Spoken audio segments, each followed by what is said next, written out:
dinañu am gain de cause.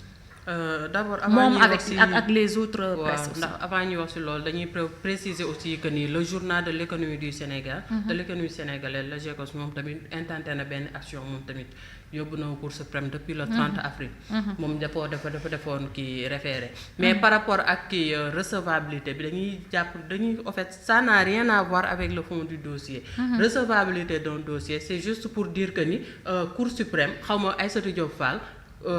am na droit daal di koy jël dugal ko fii nii Cour suprême ni ko waaw li nga wax nii c'est tout à fait normal mais en fait procédure bi nga intenté c'est tout à fait normal. que nangul nañ la ko mën nañ ko recevoir mais léegi nag recevoir le dossier ne veut pas dire que ni dañ lay jox raison il faut que aussi précision boobu nit ñi di ko jël def ko.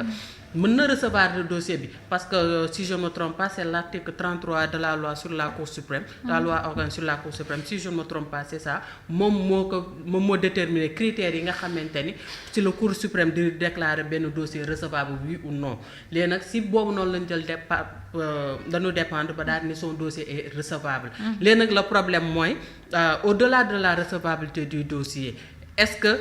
y a la légalité bi nga xamante ni moom la kii dem soulever ndax ñoom bu ñu demee bay xool recours pour excès de pouvoir la daal di jël la del def bu ñu waxee annulation d'un acte administratif l'acte du ministre kooku dañuy jàppee ni recours ndax comme ni ko Oumar waxee dañ ni ministre warul woon jël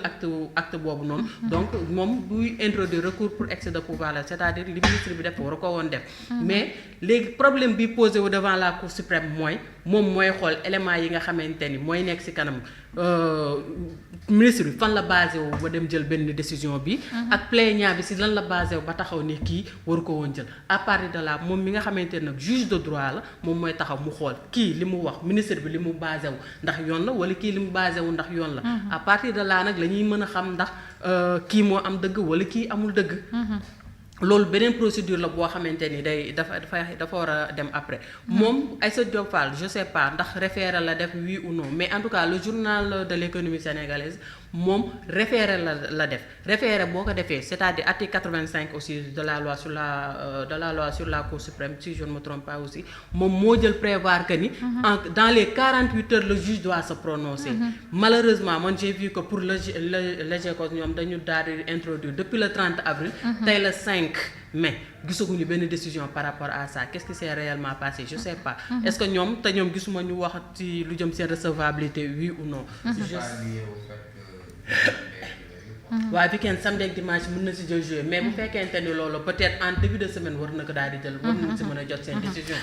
très bien parce que moom elle estime que le ministre est incompétent pour prendre une telle décision. Ce pouvoir revient à une autorité indépendante comme le Conseil national de régulation de l'audiovisuel. De deux, moom Aïssatou mu ngi ne ses droits constitutionnels sont violés, notamment la liberté d'entreprendre, la liberté de créer un organe de presse sans autorisation préalable. Article 11. Elle demande l'annulation de l'arrêté pour excès de pouvoir. gis nga day dellu si na si li ma la waxoon quelque soit alpha moom excès de pouvoir rek la mën a wax ndax nee na ministre waru woon jël décision boobu. mais au-delà de tout ça ñun en fait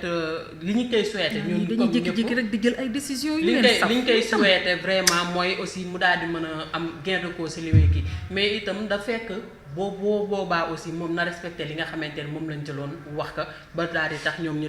le premier problème bi organe de presse yi daal di def du sax problème pour man mais ba nee leen dem leen ngeen daal di réformer wu ñoom ñëpp ngeen daal di dem inscrire ñoom ñëpp dañ dem inscrire parce que xam nañ ni exactement dañu war a te buñ ko waxee tey dëgg rek fii milieu de la presse amoon na fi benn laisser-aller bu grave. loolu nag moo indi lii kon sëy na xam nga loolu amoon na fi. léegi ñu ni leen dañ leen daal di jël yéen ñëpp ngeen daal di jël kon ndax ñun noonu ni dañ bëgg assainir aussi suñu milieu bu ñu bëggee assainir suñu milieu li si nga xamante ni baaxul dañ ko war a dindi teg ko nee léegi bu fekkente ni nit ñi dem nañ daal di dem def seen dem nañ conformé wu ba pare ñun la yow tu n'es pas conforme dañ la war a permettre aussi yow nga mën a conformer wu par rapport à la par rapport au code de la presse man si loolu laa d'accord. léegi nag ñoom bu ñoo tàmbali seen xeex boo xamante ne nabu gis nga xeex bi même bu fekkente ne c'est maintenant comme tu le dis ñoom ñi ngi jàpp ne dañu waroon dem conformer te il fallait assainir un peu la presse waaye léegi assainir boobu ils se sont mal pris. waaw léegi xam nga man ci duggee baaxul. man jusqu'à présent loolu nag depuis le début lañ ko waroon a. décrire pour que ñu bañ a nekk faire face à tout ça. mais xam nga man la may sampa man au fait je n'ai pas de position jël ma position ak kenn. mais dama ni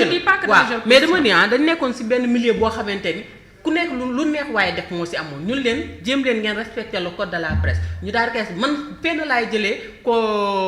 kii si condamné si les autorités mooy le fait que nit ki nga daal di ni conformé wul ba pare nga daal di bëgg jël écarté ko carrément pour de bon c'est pas sérieux du tout bu fekkente ni conformé wul dañ ko war a may chance moom mu daal di dem def li nga xamante ni mooy li war ba mu mën a conformer au code de la presse ndax mënuñu daal di dem tey ñii nooy journal yi nga xamante ni ils sont conformes au code de la presse après ëllëg tey man bu ma xëyee suba bëgg ubbi sama organe de presse comment je vais faire ñoom bu fekkee bloqué nan affaire yi liñ ma mënee permettre man en tant que nouveau mu mën a ubbi sama organe de presse respecter la procédure noonu la war a mën a permettre ñi nga xam dañ fi jël nekk fi bu fekkente ni am na loo xamante ni jaarul yoon ak ni ñu koy defee ñu permettre que moom tamit mu daal di jël def ko daal di jël